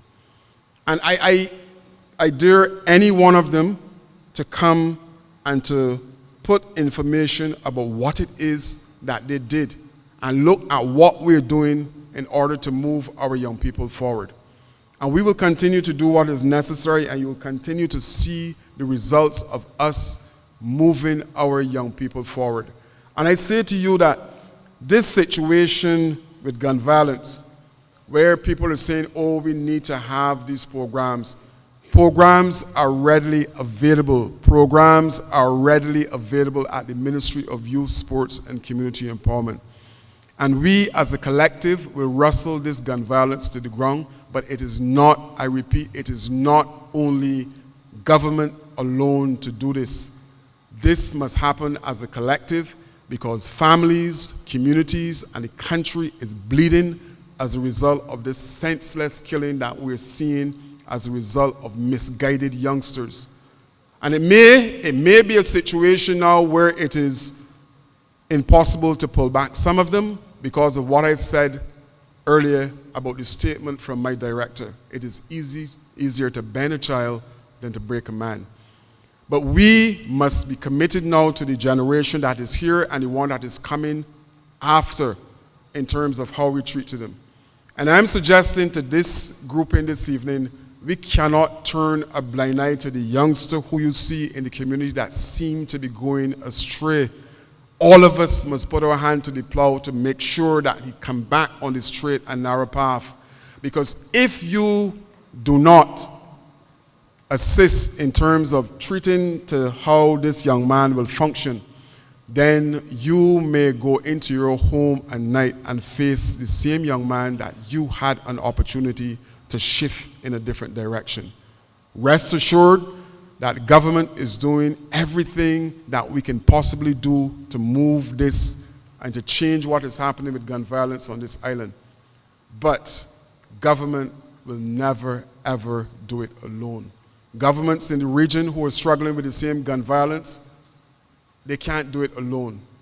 It is an all-in situation, and you've constantly heard from Prime Minister Motley about many hands and what it is that they can achieve. And I'm suggesting to St. Michael West this evening that I want for all of you in here to get on board. It can be a situation where it is not my child, so I don't have to deal with him. He may not be your child, but he's part of this country. He's part of a community. And if you can change and channel him in a different direction, then I salute you for taking that particular role in terms of helping our young population. I will pause, and if there are any questions, comrade, I can answer. Yes, sir.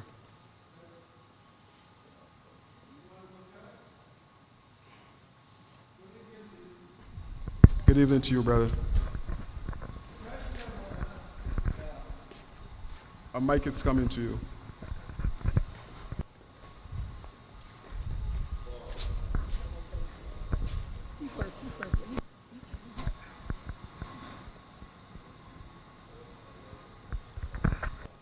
I see that you're strictly bending on the youth, which is great. There's the middle class, there's the high class, and there's the low class. I don't want to go on the middle class nor the high class. I want to look at the insignificant child that have made a mistake in his life, and he goes to prison for some reason by some, I don't want to be straight, by some person that have the authority on his welfare system, where his mother is poor. His mother worked maybe for salary, if the salary reached $200 or maybe $100. There's water, light bill, etc. School, food, whatever. And someone give him an offer. Well, sir, you know how bad it is. The home ain't good, but we can help you. And that man or that woman that has that prerogative over him or his family decided to call him to give him a little job. And he decided, well, you know what happened? I better sit down by this corner, it makes better for me. But in his mind, he wants to make better. But then something happens serious. It is not miraculous, but it's serious.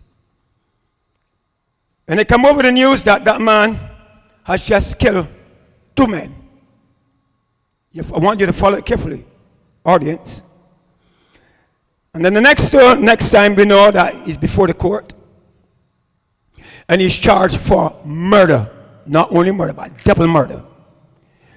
Now in his mind, he bent to do good. But this is what somebody brought him into.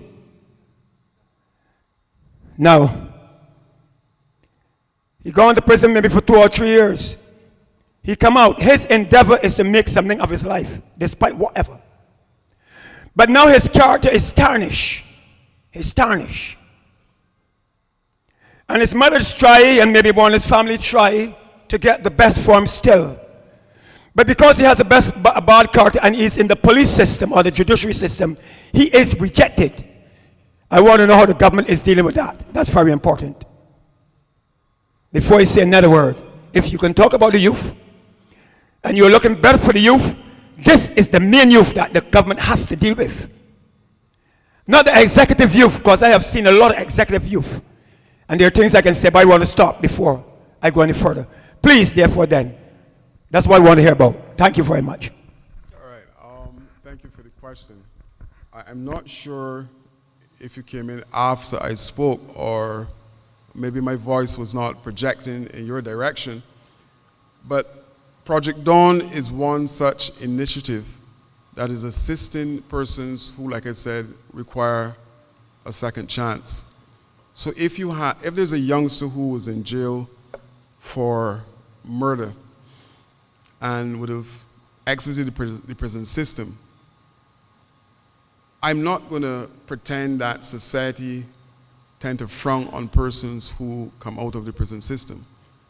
But Project Dawn is there to provide an avenue for that particular individual to go into self-employment, to be able to do whatever businesses is that they're interested in. If there's someone who's prepared, for example, to rent him an acre of land, we are prepared to pay the lease, to provide all of the equipment that he would want, to provide plowing of the land, to ensure that there's a start for this particular individual to stand on his own.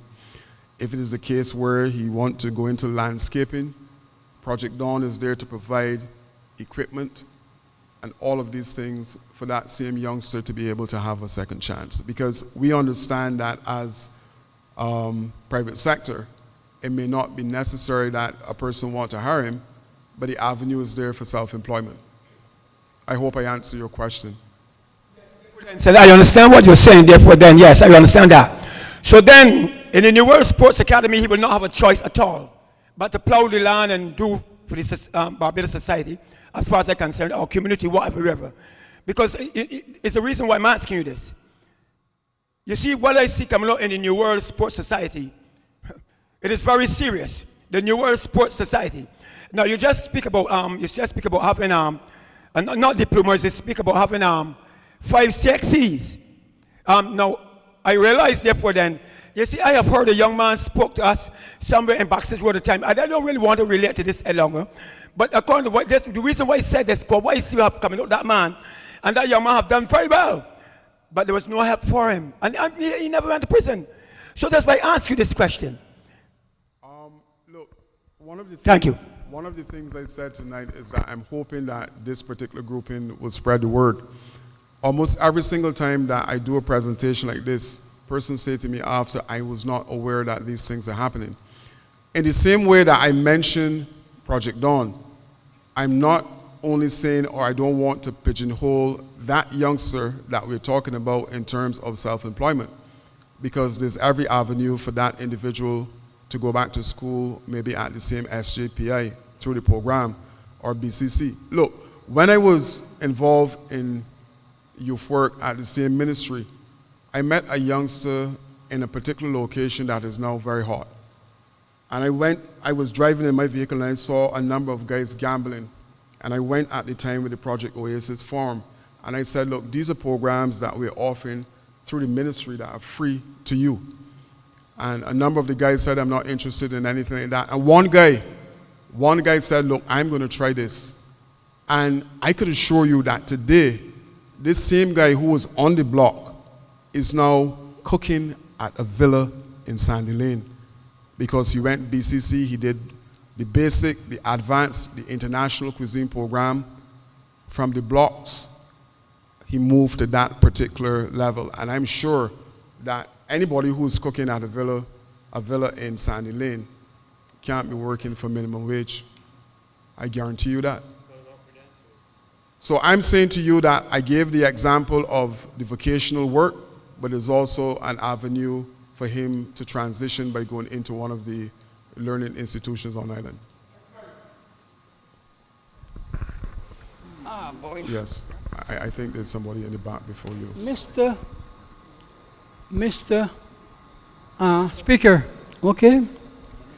Mr. Minister, just Friday I went on the call-in program and I addressed a lot of matters that should have been addressed. by this party. And people welcome me for saying those things. I find that you all are not aggressive enough. And the public is getting through to propaganda here. I speak to people daily. People, everyone thinks it's a joke. The public is getting through to propaganda. And you all have to come on the program, come on some committees to speak passionate and make people understand these things. Listen, there are things I am worried about. You know that there was no better leader in Barbados than Grantley Adams. If I follow the history of this country, Grantley Adams abolished the plantocracy in this country. And he do about 98 things on there, 100 things that help poor people. And you know, I have not heard on this party, which I belong to for nearly many years, come and put a case for Grantley Adams. And in nowhere, everybody calling the media and talking this and that. I ain't heard anybody about Adams yet. A man who was dressed Barbados and made Barbados what it is. You all are sitting back and hoping that these pretty speeches will work. It won't work. Oinafa lost a government and you don't think about it. Grantley Adams, in her day, did the most in this country and he got beat. But Bernard St. John took over from Tom Adams and he had a little short team. He was good, and he also get beat. The Barbados Labour Party. I want you all to understand these matters must be taken seriously. People are getting through. People are getting through to Barbados. The propaganda people are getting through, and it's working. And if you all don't be careful, all these good things you all are doing, you all gonna find yourself in the same situation here. Let me call him to that, and you know it's true. I'm a member of this party from way back. Do all kinds of things for you. I know I work in places that I know that can help this party. Continue to help it. But let me tell you all something. You all have the gap of your backsides. Of your backsides. And fight these people because people are serious. And they're giving propaganda to people that is ignorant and illiterate. And they're spreading it. And the Barbados Labour Party, if you don't be careful, lost the government and doing great things. You all have done great things as a party. Listen, school children get the thing cut from them. A 38 thing package get cut away from people. All kinds of happen in this country. All kinds happen in this country.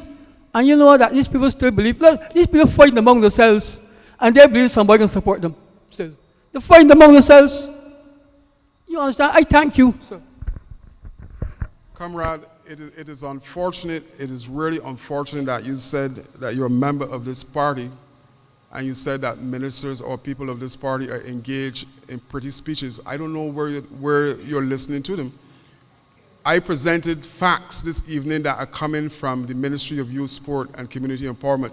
Every single minister in government speaks to facts, comrade. So I don't know where you're getting your information. Maybe you are drinking the Kool-Aid from the propaganda that you speak to, but I could assure you that this government don't engage in pretty talk, my friend.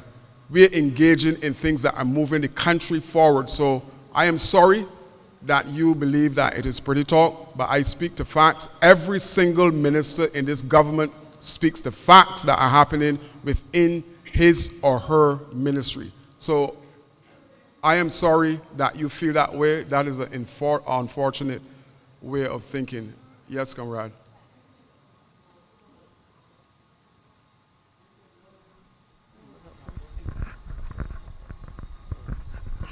Good evening, comrades. Once again, I just wanted to give my perspective of the meeting, sir. And I want to say that I appreciate the delivery that you provided us here with this evening, an update of not what you are saying, but what is actually going on within the Ministry of Youth and within this country.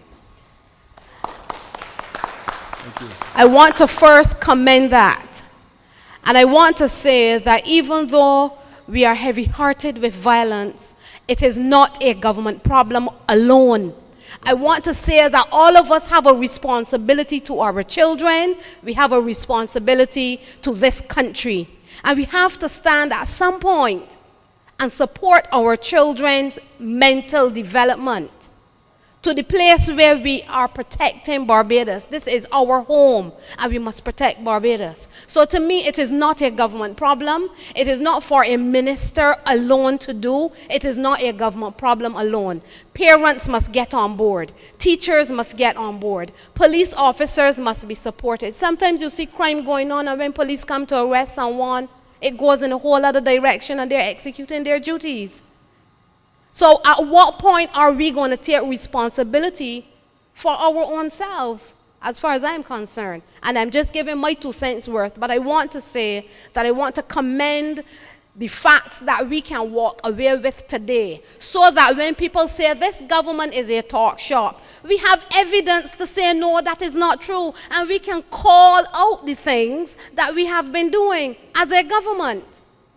And as the minister said in his speech, and I'm very sorry, but I'm very passionate about young people and about their development in this country. And I'm also very passionate and paying a lot of attention to what's going on with violence in this country. And Bajans are not accustomed to stabbing and shootings every day.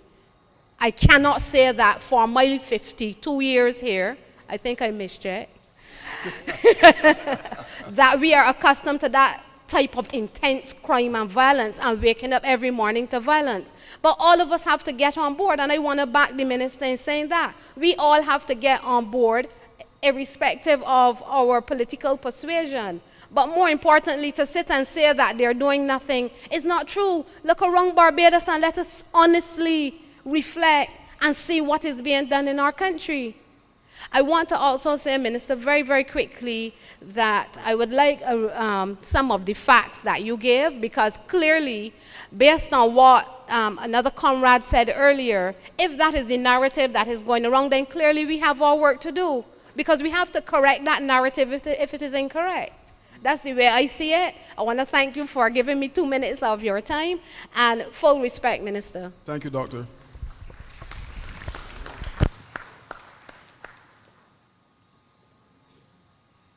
Any other questions? We're good? Oh, there's, all right, go ahead.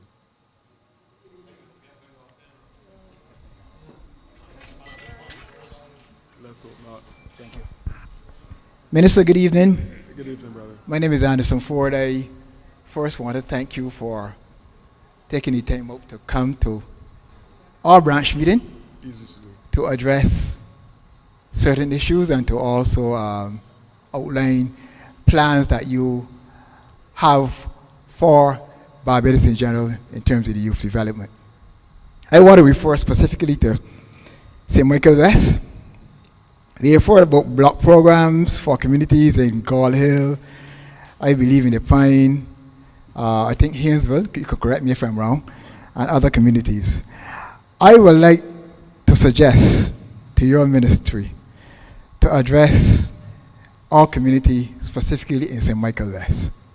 Now, the reason why you say that,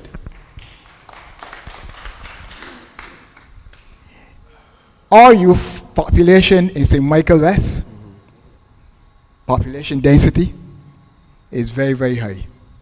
And we have a lot of blocks in this community. Permit me to read from my script. I don't want to lose track of what I'm saying, right? I want to suggest the establishment of a resource center, which I think is very critical to our community. A resource center to empower our youth particularly with the necessary skills and things that you've mentioned, like hair braiding, skills and knowledge in small business ownership, right? We have a lot of talented youths in Barbados in general. We also have a lot of talented youth, I can tell you, in St. Michael West. But the problem is they don't have any structure with what they do, right? And I'm sure that with some guidance and some direction, we can see successful entrepreneurs emerging from within this community, right? Now, there's a center in Hinesbury Road. It's next to the... I'm familiar with it. Now, originally, that building was supposed to be a community center, a cultural club. Nowadays, it is exclusively a domino club. And persons who are interested in doing community work, such as homework help, reading club, etc., they are being denied the opportunity to use the facility to assist these children. That club was established under the Reverend Joseph Atherley during his tenure. And to be honest with you, right, it is really hard and frustrating to the young lady who is interested in establishing the Homework Health Club. I mean, she's doing it voluntarily, she's not being paid, but she's willing to help. I want to know what can be done in order to give back that building or that community club to the Hinesbury community, and for that matter, by extension, the entire St. Michael West community. There's one, right?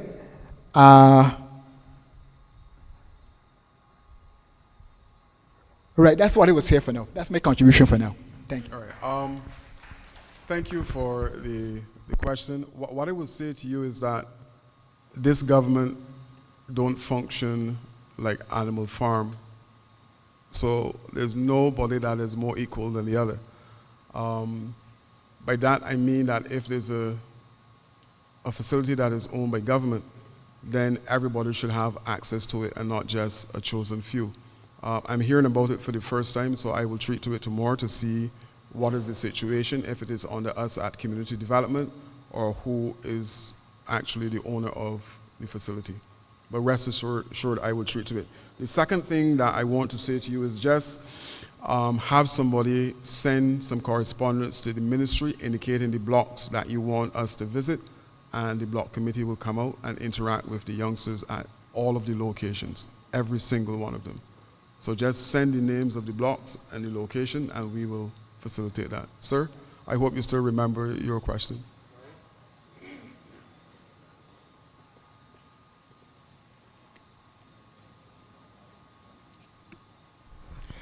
Thank you, Mr. Minister, honorable members, my MP, Mr. Chris Gibbs.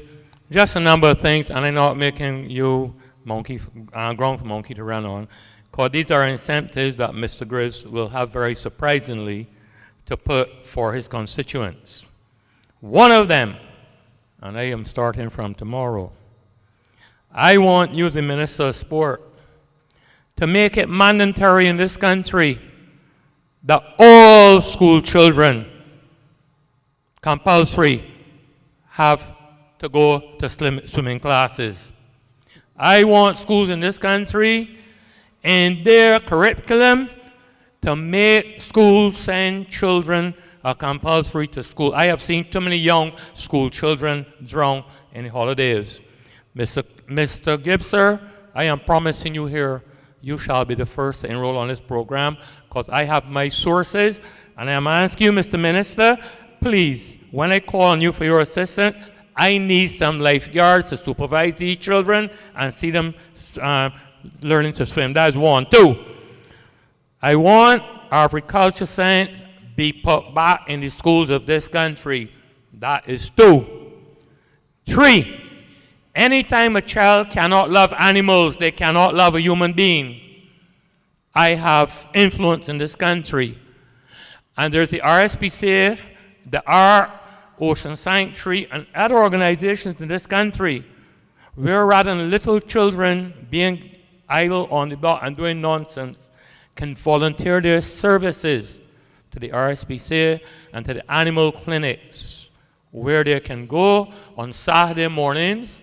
Who knows, they may turn out to be a veterinary vet. These are things that I think is necessary. Swimming, compulsory. Schools should be made it compulsory. We have a gymnasium. The schools get a lot of money, but my comrade can beat you all to it. Me and my MP, because I setting up from tomorrow, my man down at Wisers. I said, Mr. Myers, Mr. Gibbs is bringing down his people. I need some lifeguards from you to supervise my people of St. Michael West to learn to swim. We got the sea right there, Brandon. Do you understand me?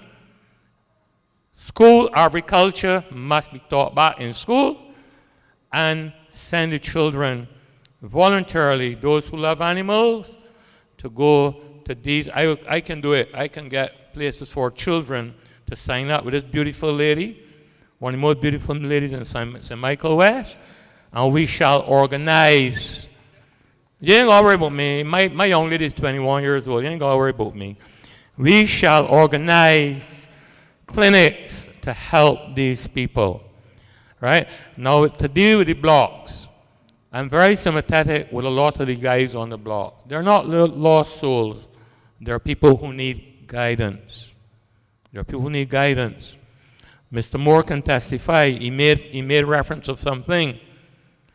Bishop Joseph Atlee, when he was a representative, had promised for a playground in honor of a lady. I don't know the lady name. Called Miss Howard. I think it's Inez Howard.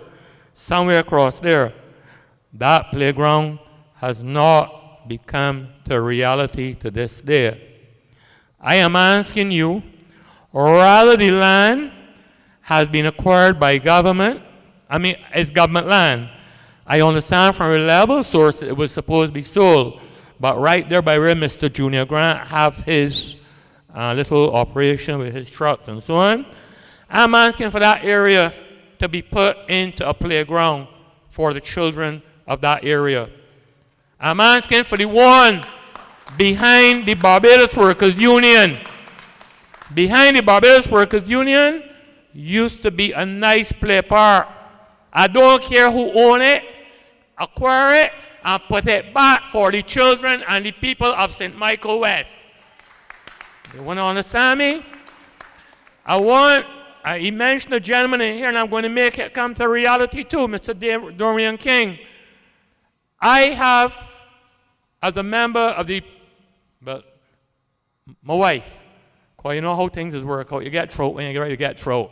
But we have a lawn tennis court, which is actually one of the longest lawn tennis courts that date back some 200 years in Strathclyde. And if the Strathclyde Association do not allow for the children of St. Michael to learn and play tennis in there, it can be cat piss and pepper with me. You understand what I'm telling you, Mr. Minister? We have a tennis court there, and I'm going to see these things come to reality. I live my life out. I ready to go back to my Creator. I will do everything in my honor. We have a jockey at the Garrison. His father, the only majority of racehorses in Barbados. And the only body ever helped her was a guy that worked with Mr. Gibbs and Mr. Ron Gibbs, Eddie Bell. A young lady from down here in Goodland called Susu Alpha.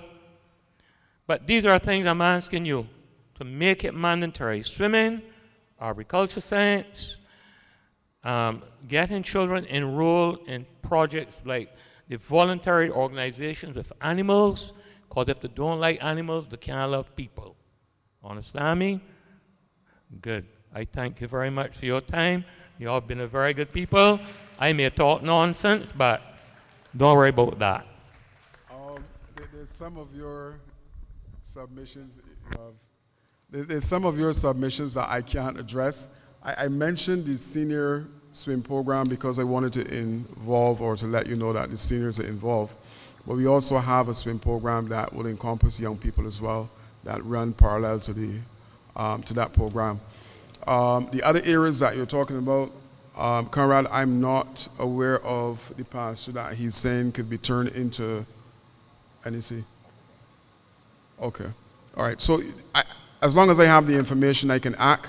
But if I'm not aware, I can't act. So send the information to me, and I will try as much as possible to deal with some of your concerns. Thank you very much. Sir? One last question. I want to say before he received the mic that this gentleman that is taking the mic unfair me a lot when I was playing basketball by calling some bad calls against me. But it is forgiven at this point in time because I don't think he referee anymore and I don't play anymore. I hope he don't unfair you. No. Still play?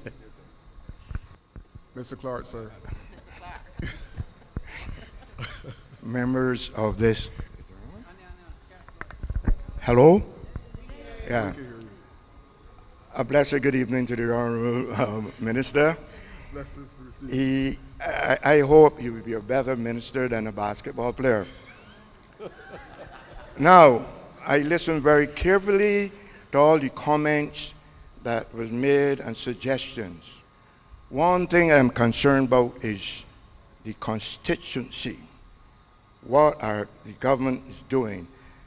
The goodly member mentioned some areas that can be provided for the constituency members around in our constituency. Now there's an open spot by Perkins there. That could be a center. I hear you say you're building these stadiums. I could recall Youth Town, where the lesser mortals, as it were, we produce Carl Seeley, Wharton, Errol, the other table tennis fellow, Cummins.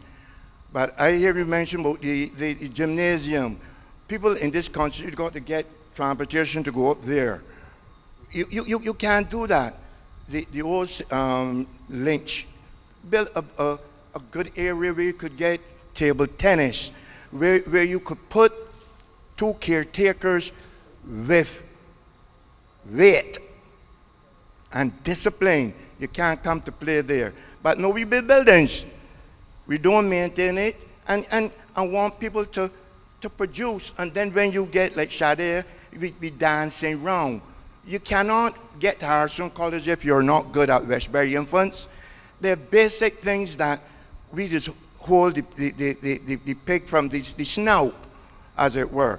And Minister Griffith, you know me well. You're a basketball trier, not a player, a trier.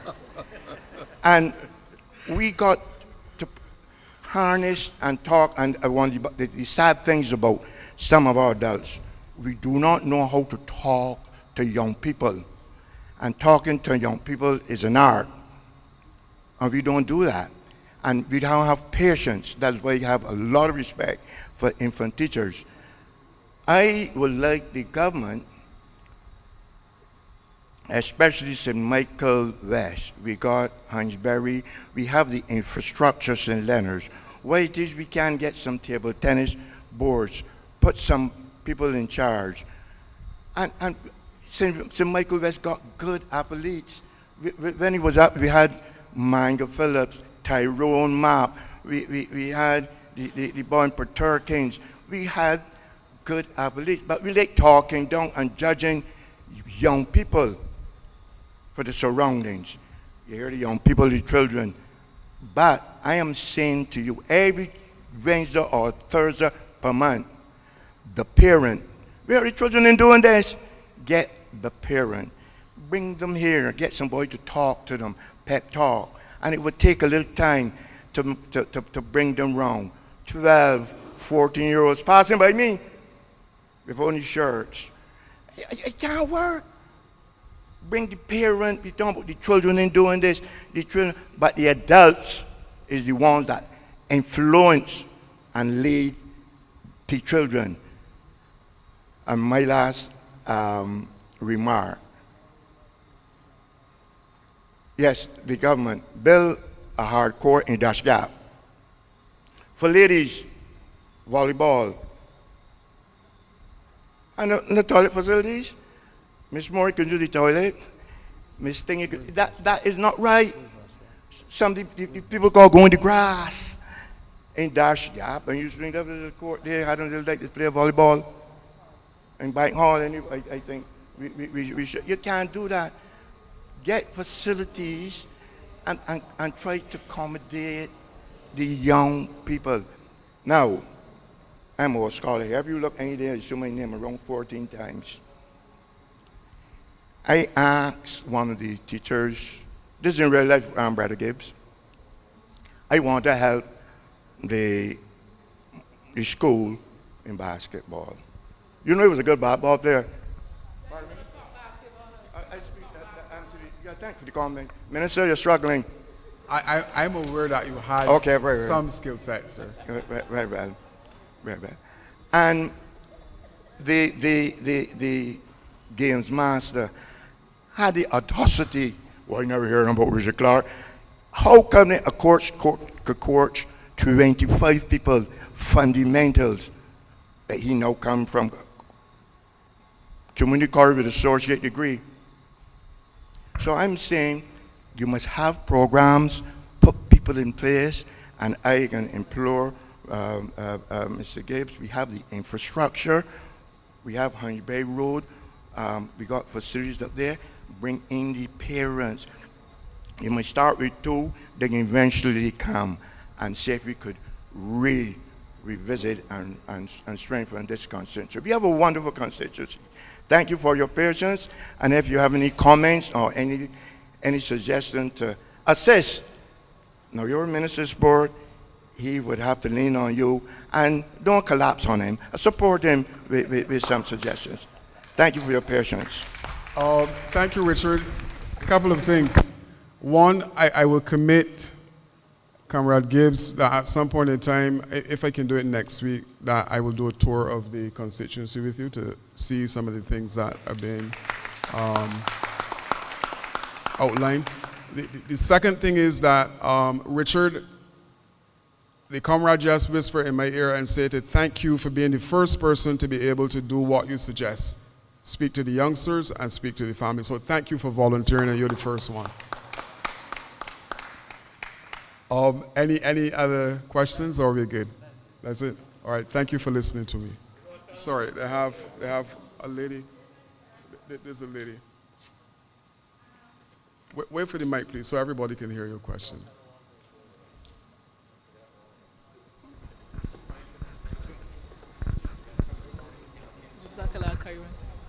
Good night to everybody.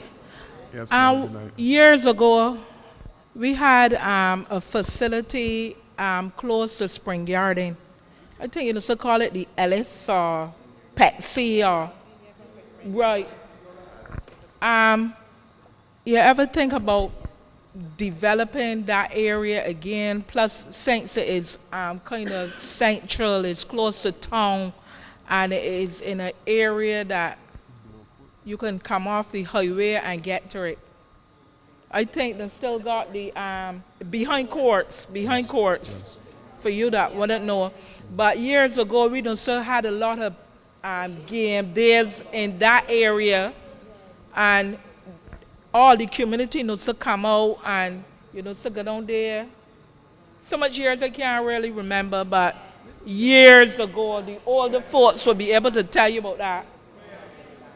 And and then had a pavilion that in that area that I think that could invest in something now that just like how they got Dickon Farm, and you can go there and do programs. It will help that area for Chris' side be able to go. Because even though the farm is close to me, some people don't like to venture in their areas. All right.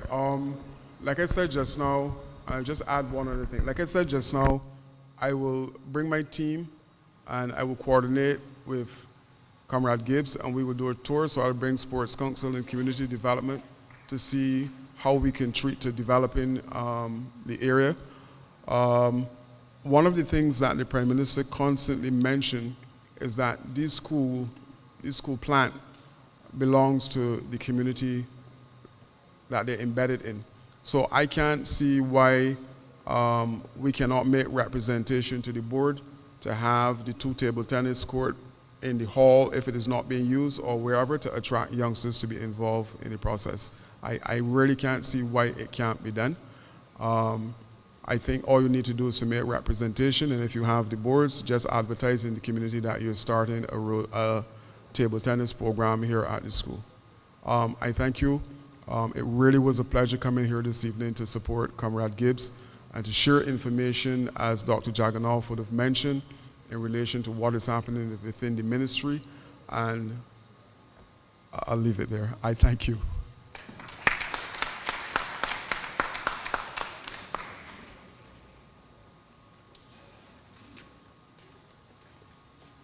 Thank you, Minister, for that wonderful presentation. Give him a round of applause again. And we wish to see you more and more. That's the real Minister of Sports, not like the other who made mock sport for the last 10 years and still making mock sport.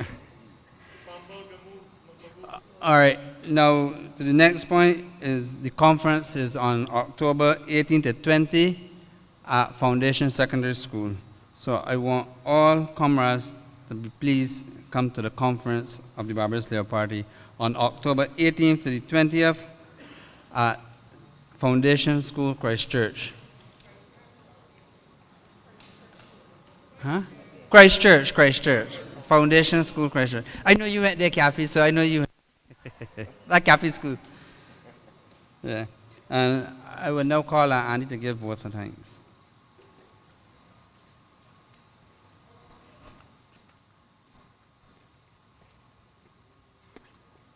Thank you, Mr. Chairman. Comrades, the honor falls on me to deliver the vote of thanks this evening. First, I want to thank Minister Charles Griffith, Honorable Minister Charles Griffith, for a very pertinent and valuable address, I find.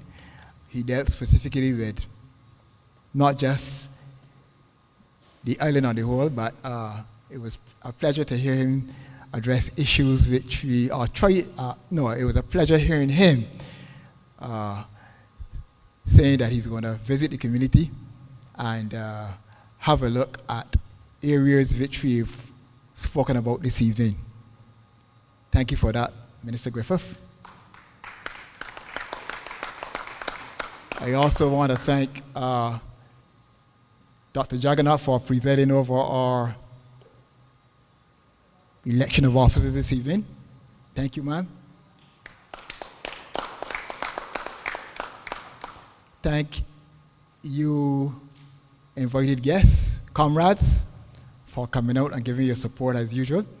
The crowd looks very, very healthy, and I hope and pray that you can take away something of reassurance this evening.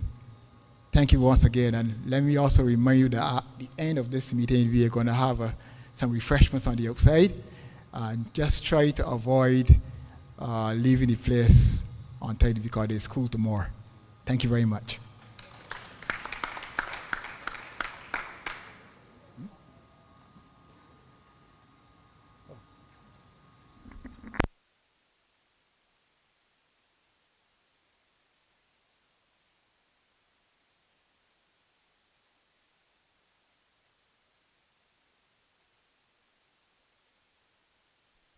All right, the meeting is now closed, and we thank everyone, and there's refreshment in the yard, in the foyer. Please help us enjoy yourself, and please remember to do not leave anything on the floor, because tomorrow's school, as you can see, that there is preparation here for tomorrow, so please leave in here clean and tidy, that at least they will say that we were a clean and tidy branch. So please, thank you.